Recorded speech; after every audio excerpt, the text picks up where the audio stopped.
भारतीय जलवायु खत्म हो चुका है। आज मैं भारत में प्राकृतिक वनस्पति पर चर्चा करूंगा। प्राकृतिक वनस्पति रटने वाली वस्तु नहीं है कि भारत के कौन से राज्य में कौन से वन पाए जाते हैं, किस लकड़ी का क्या महत्व है, कितना रटेंगे कि इस राज्य में ये वन पाए जाते हैं, इस लकड़ी का ये महत्व है। ऐसे रटेंगे तो सवाल 10 में से 5 ही हम कर पाएंगे। वनस्पति से ज़्यादातर जो सवाल पूछे जाते हैं वो शार्प पूछे जाते हैं, सूक्ष्म सवाल पूछे जाते हैं। आपके सूक्ष्म ज्ञान का परीक्षण किया जाता है वनस्पति में। जितना आसान किताबों में लगता है उतना आसान होता नहीं है। यही कारण है कि जब सवाल पूछा जाता है तो 10 में से 5 सवाल गलत हो जाते हैं वनस्पति से। प्राकृतिक वनस्पति को मैं 3 वीडियो में बांटूंगा, 3 भागों में से बनाऊंगा। पहले वाले वीडियो में मैं समझ विकसित करूंगा आपकी। तो पहले वाला वीडियो मुख्य रूप से प्राकृतिक वनस्पति की विशेषता है, ठीक है। पहला वीडियो प्राकृतिक वनस्पति का विशेषता रहेगा। दूसरा वीडियो प्राकृतिक वनस्पति का प्रकार, ठीक है, प्रकार, उनके नाम, कौन कौन से नाम है प्रकारों के, दूसरे वाले वीडियो में रहेगा। प्रकार रहेगा, लकड़ियों की उपयोगिता रहेगी, कौन कौन से वनों में कौन कौन सी लकड़ियां पाई जाती हैं, है ना, विशेषताएं क्या है, समस्याएं क्या है। दूसरे और तीसरे वीडियो में वो चीजें रहेंगी। पहले वीडियो में हम समझ विकसित करेंगे कि वनों का विकास कैसे होता है, क्यों इस क्षेत्र में ये वन पाए जाते हैं, इस क्षेत्र में ऐसे वन क्यों मिलते हैं, इसको आप समझ लेते हैं। छोटा सा वीडियो है, लगातार देखते रहिए। सबसे पहली बात, भारत में वन वर्षा का अनुसरण करते हैं। भारत में वन वर्षा का, जो भी बोलता हूं लिखते जाइए। भारत में वन वर्षा का अनुसरण करते हैं, ठीक है। भारत में अधिक वर्षा वाले क्षेत्रों में उष्णकटिबंधीय वर्षा वन पाए जाते हैं। उष्णकटिबंधीय वर्षा वन, जब मैं विश्व भूगोल पढ़ा रहा था तो वहां मैंने दक्षिण अमेरिका और अफ्रीका पढ़ाते समय बताया था कि विषुवत रेखा के साथ साथ साल भर वर्षा होती है, तो वहां पर उष्णकटिबंधीय वर्षा वन पाए जाते हैं। उन्हें विषुवतीय वन कहते हैं या सदाबहार वन कहते हैं। क्यों? क्योंकि साल भर ये वन अपनी पत्तियां नहीं गिराते हैं। तो भारत में इसे देखते हैं। भारत में भी अधिक वर्षा वाले क्षेत्रों में, हालांकि विषुवत रेखा भारत के बीचों बीच तो नहीं गुजरती, लेकिन विषुवत रेखा भारत के नजदीक जरूर है, दक्षिण हिंद महासागर में, है ना। तो इस वजह से भारत में कुछ ऐसी विशेषताएं हैं, मानसूनी जलवायु वाला देश होने के चलते, कि कुछ स्थल बहुत ही अधिक वर्षा वाले हैं। जैसे पूर्वोत्तर भारत में शिलांग पठार के आसपास का क्षेत्र, मेघालय पठार के आसपास का क्षेत्र और पश्चिमी घाट का पश्चिमी ढाल और पश्चिमी तटीय मैदान, है ना, ये बहुत अधिक वर्षा वाले क्षेत्र है। तो भारत में अधिक वर्षा वाले क्षेत्रों में उष्णकटिबंधीय वर्षा वन पाए जाते हैं। इन्हें हम सदाबहार वन भी कहते हैं। क्या विशेषता है? जो उष्णकटिबंधीय वर्षा वन या सदाबहार वन है, ये हरे कलर का देख रहे हैं ना, ये सब उष्णकटिबंधीय वर्षा वन या सदाबहार वन है। इनकी विशेषता ये होती है कि साल भर अपनी पत्तियां नहीं गिराते हैं, साल भर हरे भरे रहते हैं, इसलिए नाम देते हैं सदाबहार वन। दूसरी विशेषता है कि सदाबहार वन बहुत ही घने होते हैं। इनमें वृक्ष बहुत ही नजदीक नजदीक उगते हैं। वृक्षों के साथ साथ बहुत सारी लताएं भी उगती हैं और बहुत ही सघन होते हैं, जिस कारण सदाबहार वनों या वर्षा वनों में सूर्य का प्रकाश धरातल तक नहीं पहुंच पाता। बहुत ही सघन होते हैं ये, है ना। तो हमने बताया कि अधिक वर्षा वाले क्षेत्रों में उष्णकटिबंधीय वर्षा वन या सदाबहार वन पाए जाते हैं। कम वर्षा वाले क्षेत्रों में कटीले वन या झाड़ियां पाई जाती हैं। कटीले वन या झाड़ियां, कटीले वन अर्थात जिन वृक्षों के साथ कांटे उग जाते हैं उन्हें कटीले वन कहते हैं। कटीले वन और झाड़ियां कम वर्षा वाले क्षेत्रों में पाए जाते हैं। उदाहरण के लिए राजस्थान और प्रायद्वीपीय पठार का भीतरी भाग, राजस्थान और प्रायद्वीपीय पठार का हम डिटेल में बताएंगे, सब कुछ बताएंगे। अभी समझ विकसित करिए। अभी हम ऐसा कुछ नहीं बताना चाहते कि दुनिया भर के राज्यों का नाम गिनाने लगे कि ये वन यहाँ इन राज्यों में पाए जाते हैं, वो कंफ्यूज कर देगा।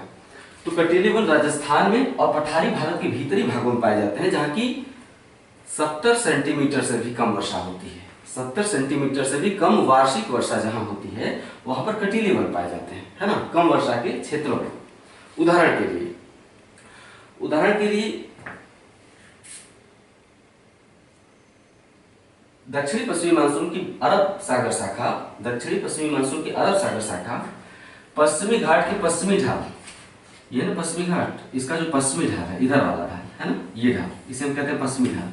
उदाहरण के लिए पश्चिमी घाट के पश्चिमी ढाल और पश्चिमी तटीय मैदान पर दक्षिणी पश्चिमी मानसून की अरब सागर शाखा पश्चिमी घाट से टकराकर पश्चिमी घाट की पश्चिमी ढाल और पश्चिमी तटीय मैदान पर 200 सेंटीमीटर से भी अधिक वार्षिक वर्षा करती है। जो अरब सागर शाखा होती है यहाँ 200 सेंटीमीटर से भी अधिक वर्षा करती है। इसके चलते इन क्षेत्रों में सदाबहार वर्षा वन का विकास हुआ है या उष्णकटिबंधीय वर्षा वनों का विकास होता है। साथ ही कोरोमंडल तट पर भी, तमिलनाडु के कोरोमंडल तट पर भी वर्षा वन पाए जाते हैं, क्योंकि कोरोमंडल तट पर भी अधिक वर्षा प्राप्त होती है। हालांकि कोरोमंडल तट पर जो वर्षा प्राप्त होती है वो उत्तर पूर्वी मानसून से प्राप्त होती है, लेकिन यहाँ भी वर्षा वन पाए जाते हैं। लेकिन तमिलनाडु के जो वर्षा वन के क्षेत्र हैं उन्हें खेती के लिए डेवलप कर दिया गया है, वनों को काट दिया गया है। जो कावेरी नदी की घाटी है ना, कावेरी नदी यहाँ से निकलती है, तमिलनाडु के कोरोमंडल तट पर आती है यहाँ तक। तो यहाँ पर कृषि क्षेत्र का महत्व, क्योंकि मैदानी क्षेत्र है ना, मैदानी क्षेत्र होने के चलते यहाँ पर वनों को काट दिया गया है और कृषि क्षेत्रों का विकास कर लिया गया है। इसलिए जितनी वनों की सघनता पश्चिमी घाट की पश्चिमी ढाल और पश्चिमी तटीय मैदान पर दिखाई देती है, उतनी सघनता कोरोमंडल तट पर दिखाई नहीं देती, क्योंकि यहाँ पर कृषि क्षेत्रों का विकास कर लिया गया है वनों को काटकर। इसी प्रकार शिलांग पठार के आसपास के क्षेत्रों में, यानी अरुणाचल प्रदेश को छोड़ दिया जाए तो शिलांग पठार, जो भी बोलता हूँ लिखते जाइए, ये बहुत ही काम देगा। इसी प्रकार अरुणाचल प्रदेश को छोड़कर पूर्वोत्तर भारत में अरुणाचल प्रदेश को छोड़कर शिलांग पठार या मेघालय पठार के आसपास के क्षेत्रों में सदाबहार वन या वर्षा वन पाए जाते हैं। ठीक है, क्योंकि यहाँ पर भी वर्षा की मात्रा 250 सेंटीमीटर से या 200 सेंटीमीटर से अधिक होती है।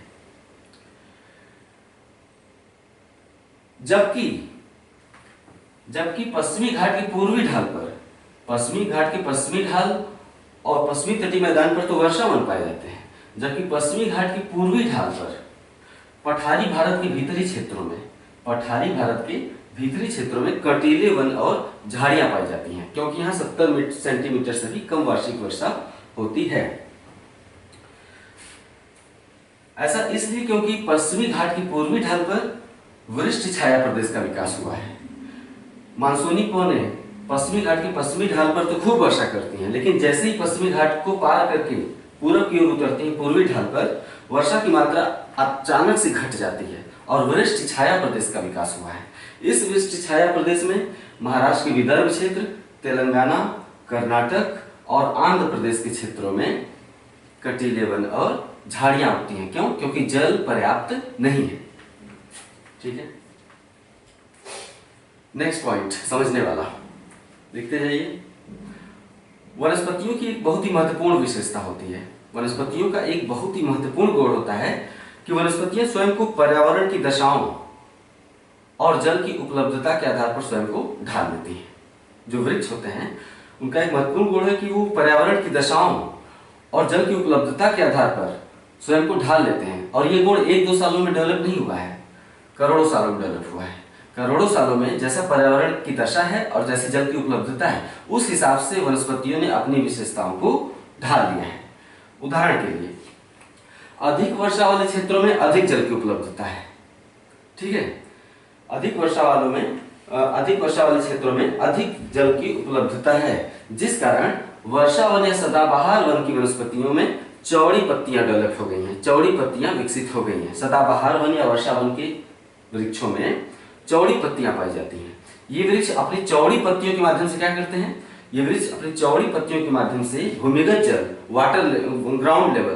ग्राउंड वाटर का वाष्पोत्सर्जन करते हैं, वेपोराइजेशन करते रहते हैं चौड़ी पत्तियों के माध्यम से। पत्तियां क्या काम करती हैं? भूमिगत जल जो कि पेड़ों में आता है उसका पत्तियों के माध्यम से वाष्पोत्सर्जन होता है। तो वही मैंने बताया कि ये वृक्ष अपनी चौड़ी पत्तियों के माध्यम से ग्राउंड लेवल वाटर का वाष्पोत्सर्जन करते रहते हैं हमेशा, और इस प्रकार पर्यावरण में नमी की मात्रा बनाए रखते हैं, है ना। जहां वन ज्यादा होंगे, सदाबहार या चौड़ी पत्ती वाले वन, वहां पर हवा में, वायुमंडल में नमी की मात्रा बहुत ज्यादा होती है। यही कारण है कि जहां पर वन है वहां पर वर्षा अधिक होगी। क्यों? क्योंकि वायुमंडल में नमी की मात्रा अधिक होती है। ठीक है, पत्तियों के माध्यम से पहुंच जाता है, जो भूमिगत जल है पत्तियों के माध्यम से वाष्पोत्सर्जन द्वारा हवा में पहुंच जाता है।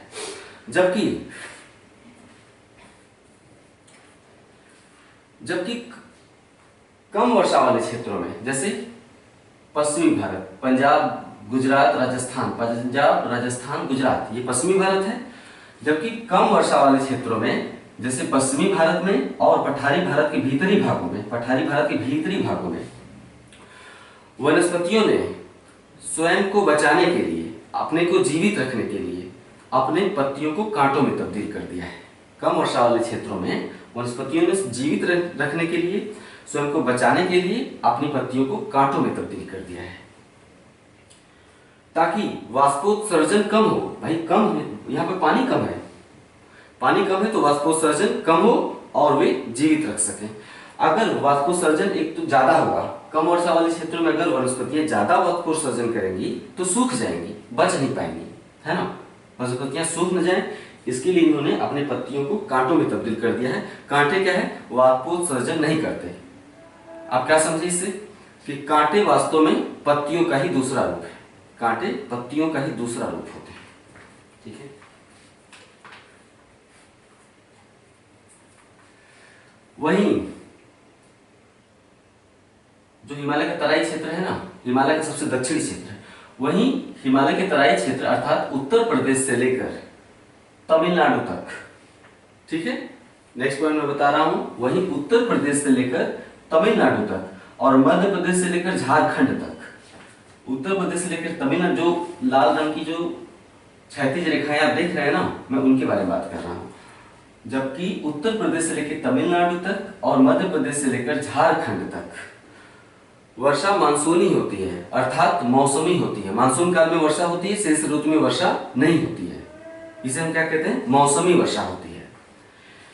मौसमी वर्षा के चलते इन क्षेत्रों में, यानी उत्तर प्रदेश से लेकर तमिलनाडु और मध्य प्रदेश से लेकर झारखंड, अर्थात भारत के भीतरी भागों में, तटों को छोड़ दीजिए आप, है ना, तटों को छोड़ दीजिए, पश्चिमी भारत को छोड़ दीजिए, पूर्वोत्तर भारत को छोड़ दीजिए, तो वहीं भारत के भीतरी भागों में यूपी से लेकर तमिलनाडु तक और मध्य प्रदेश से लेकर झारखंड तक वर्षा मानसूनी अर्थात मौसमी होती है।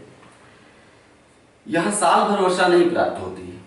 इसका परिणाम ये होता है कि इन क्षेत्रों के वृक्ष सर्दियां बीत जाने के बाद जब ग्रीष्म ऋतु का आगमन होता है, तो ग्रीष्म ऋतु के आगमन के ठीक पहले इन क्षेत्रों के वृक्ष अपने पत्तियां गिरा देते हैं। क्यों गिरा देते हैं? क्योंकि शीत ऋतु के आगमन के बाद जैसे ही गर्मी का आगमन होता है तो जो वायुमंडल का तापमान बढ़ने लगता है, तो वायुमंडल का तापमान बढ़ने पर उसकी सापेक्षिक आर्द्रता काफी घट जाती है। यही कारण है कि फरवरी और मार्च में हमारे लिप्स फटने लगते हैं, हमें ज्यादा वैसलीन की जरूरत होती है। क्यों? क्योंकि हवा में सापेक्षिक आर्द्रता घट जाती है, तो हमारे शरीर से ज्यादा पानी सोखता है हवा, तो लिप्स फटने लगते हैं। तो वायुमंडल में सापेक्षिक आर्द्रता शीत ऋतु के बाद जब गर्मी का आगमन होता है तो घट जाती है, जिसके चलते वाष्पोत्सर्जन से बचने के लिए इन क्षेत्रों के वृक्ष अपनी पत्तियां गिरा देते हैं।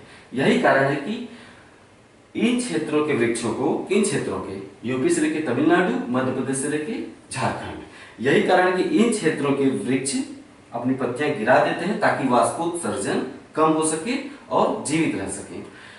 इन क्षेत्रों के वनों को पतझड़ वाले वन कहते हैं। 3 नाम देते हैं। पहला पतझड़ वाले वन, दूसरा पर्णपाती वन, पर्ण मतलब पत्ती होती है, पर्णपाती यानी जो अपनी पत्तियां गिरा देते हैं, पर्णपाती वन, और तीसरा नाम है मानसूनी वन, है ना, क्योंकि ये मानसून पर निर्भर रहते हैं, मानसून के बाद अपनी पत्तियां गिरा देते हैं अगला मानसून आने तक।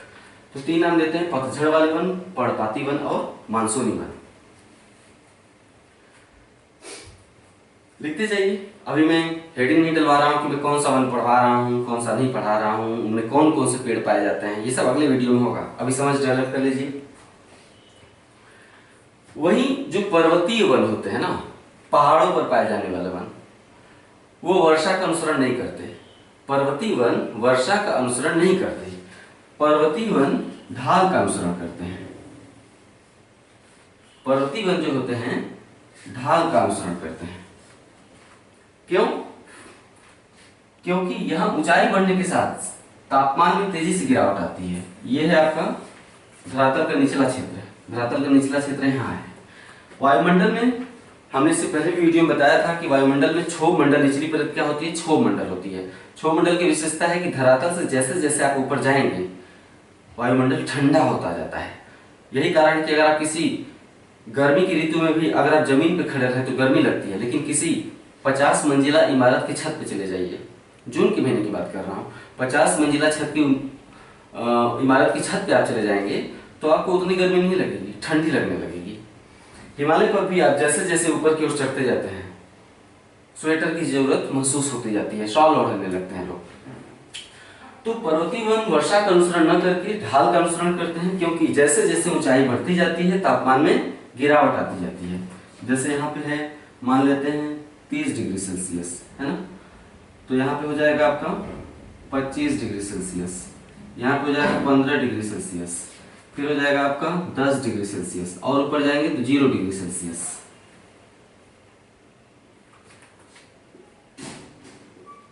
ऊंचाई बढ़ने के साथ साथ पर्वतों पर तापमान में तेजी से गिरावट आती है, जिसके चलते सीमित क्षेत्र में ही जलवायु में परिवर्तन देखने को मिलता है। तापमान में गिरावट के चलते सीमित क्षेत्रों में ही जलवायु में परिवर्तन देखने को मिलता है। अर्थात जैसे जैसे ऊंचाई पर चढ़ते जाएंगे जलवायु बदल जाती है पर्वतों पर।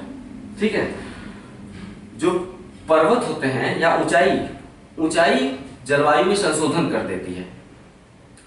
एक ही क्षेत्र पर अगर उष्णकटिबंधीय जलवायु है, लेकिन उसी उष्णकटिबंधीय जलवायु वाले क्षेत्र में अगर कोई पर्वत उठा हुआ है, उष्णकटिबंधीय जलवायु वाले क्षेत्र में अगर कोई पर्वत उठा हुआ है तो मैदानी क्षेत्रों में उष्णकटिबंधीय जलवायु पाई जाएगी, लेकिन जो पर्वत का शिखर है वहां पर ध्रुवीय जलवायु भी पाई जा सकती है। उसी जगह पर जहां पर की बहुत ज्यादा गर्मी पड़ रही है, उष्णकटिबंधीय जलवायु, विषुवत रेखा के आसपास उष्णकटिबंधीय जलवायु पाई जाती है ना। अगर विषुवत रेखा पर कोई पर्वत है तो विषुवत रेखा पर स्थित उस पर्वत के शिखर पर ध्रुवीय जलवायु पाई जाएगी। ठीक है, यानी उसका शिखर हिमाच्छादित रहेगा, बर्फ से ढका रहेगा, ग्लेशियर भी पाया जा सकता है। तो जो ऊंचाई होती है वो जलवायु में संशोधन ला देती है। उदाहरण के लिए अफ्रीका में केन्या में एक माउंट केन्या है ना। अफ्रीका में केन्या देश है, पूर्वी अफ्रीका में जो पूर्वी अफ्रीका है उसमें केन्या देश है। केन्या में एक पर्वत उसे हम कहते हैं माउंट केन्या। उदाहरण के लिए अफ्रीका में विषुवत रेखा पर स्थित माउंट केन्या उष्णकटिबंधीय क्षेत्र में है, विषुवत रेखा क्षेत्र में है। इस कारण विषुवत रेखा के पास होने के चलते केन्या एक गर्म देश है, केन्या एक उष्णकटिबंधीय वाला देश है, जलवायु वाला देश है। लेकिन माउंट केन्या जो कि विषुवत रेखा पर है, इसके बावजूद उसके शिखरों पर ग्लेशियर पाए जाते हैं। माउंट केन्या का शिखर हिमाच्छादित रहता है। क्यों? क्योंकि ऊंचाई जलवायु में संशोधन ला देती है। क्यों? क्योंकि ऊंचाई के साथ साथ तापमान में तेजी से गिरावट आती है और सीमित क्षेत्र में ही जलवायु बदल जाती है। आप अफ्रीका का एटलस में अफ्रीका खोल कर देखिए, वहां माउंट केन्या विषुवत रेखा पर आपको दिखाई देगा। और आप कल्पना कर लीजिएगा कि विषुवत रेखा पर बहुत ही गर्मी होती है, उसके बावजूद माउंट केन्या का जो शिखर है वो हिमाच्छादित है। तो पर्वतीय वन वर्षा का अनुसरण न करके ढाल का, ऊंचाई का अनुसरण करते हैं, ढाल का अनुसरण करते हैं। यही कारण है कि हिमालय के निचले क्षेत्रों में कुछ और वन पाए जाते हैं, बीच के क्षेत्रों में कुछ और वन पाए जाते हैं, और ऊंचाई पर जाएंगे तो कुछ और तरह की वनस्पति पाई जाती है। जैसे हिमालय के तराई क्षेत्रों में सदाबहार वन पाए जाते हैं। जैसे पश्चिमी घाट के पश्चिमी ढाल पर जो सदाबहार वन मिलते हैं ना, या शिलांग पठार के आसपास, हिमालय के तराई क्षेत्रों में भी बहुत सीमित क्षेत्रों में मिलते हैं। यहाँ दिखाने लायक नहीं है। बहुत ही सकरी पट्टी में, पश्चिम से लेकर पूर्व की तरफ एक बहुत ही सकरी पट्टी में कुछ दूरी तक ही तो हिमालय के तराई क्षेत्रों में सदाबहार या वर्षा वन पाए जाते हैं। हम जब बंगाल की खाड़ी शाखा जलवायु में पढ़ा रहे थे, बंगाल की खाड़ी की शाखा, तो हमने बताया था कि उत्तरी गोलार्ध में हवाएं अपनी दाईं तरफ मुड़ने का प्रयास करती हैं। तो जब बंगाल की खाड़ी शाखा प्रवेश करती है उत्तर भारत के मैदान में तो दाईं ओर मुड़ने का प्रयास करती है ना।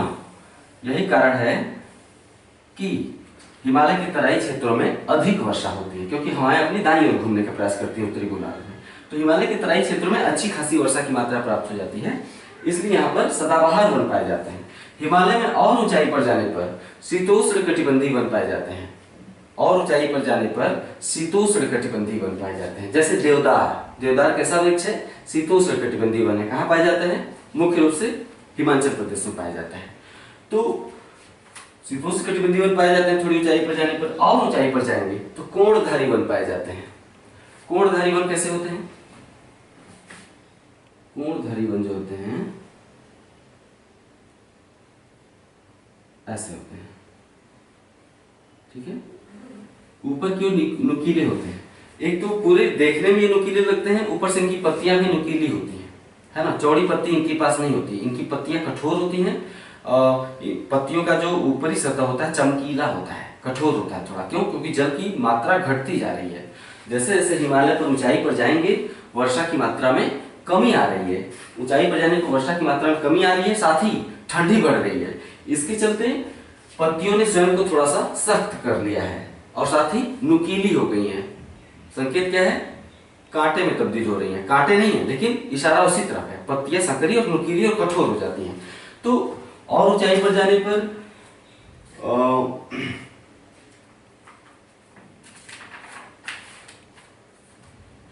कोणधारी वन मिलते हैं। उसी को मैंने कहा कोणधारी वन मिलते हैं। और ऊंचाई पर अगर आप जाएंगे तो टुंड्रा वनस्पति मिलती है, उसे हम अल्पाइन वनस्पति भी कहते हैं। हिमालय में और ऊंचाई पर जाने पर टुंड्रा वनस्पति या अल्पाइन वनस्पति पाई जाती है। इसके अंतर्गत 3 तरह की वनस्पतियां मुख्य रूप से पाई जाती हैं। एक काई, बर्फीले क्षेत्रों में कुछ काइयां उगती हैं बर्फों पर। काई कुछ घास जो कि बर्फीले क्षेत्रों में उग जाते हैं। काई, घास और लिचेन, 3 तरह की वनस्पतियां टुंड्रा वनस्पतियों में पाई जाती हैं। टुंड्रा वनों में काई, घास और लिचेन। तो ये मैंने बताया कि कैसे भारत में वन वर्षा का अनुसरण करते हैं और पर्वतीय क्षेत्रों में ऊंचाई का अनुसरण करते हैं। पर्वतीय वनों की विशेषता मैदानी क्षेत्रों के वनों से बिल्कुल अलग होती है, इसलिए इसे मैंने अलग से बताया। अब भारत में कौन कौन तरह के वन पाए जाते हैं, उनके नाम क्या क्या हैं? उष्णकटिबंधीय सदाबहार वन, पर्णपाती वन, कटीले वन और झाड़ियां, पर्वतीय वन, दक्षिण भारत के तमिलनाडु में शोलास वन, इनके विषय में और भी 1-2 तरह के वन, दलदली वन, है ना। इनके विषय में जानने के लिए आपको अगला वीडियो देखना होगा। अपनी प्रतिक्रिया हमेशा की तरह देते रहिए। और क्या कहूँ, आपने तो हमेशा से अपनी प्रतिक्रिया दी है। मैं एक चीज यहाँ पे बताऊंगा कि भूल गया कि जो वर्षा वन होते हैं पश्चिमी घाट पर भी पाए जाते हैं, कोरोमंडल तट पर भी, शिलांग पठार के आसपास भी, और जो अंडमान निकोबार द्वीप समूह है ना, यहाँ पर भी साल भर वर्षा होती रहती है। क्योंकि जहाँ पर समुद्र बहुत नजदीक होता है तो समुद्री हवाएं बहुत ही आर्द्र होती हैं, तो वो साल भर वर्षा करती रहती हैं। इसके चलते अंडमान निकोबार का जो 75% क्षेत्रफल है वो सदाबहार वनों से ढका हुआ है।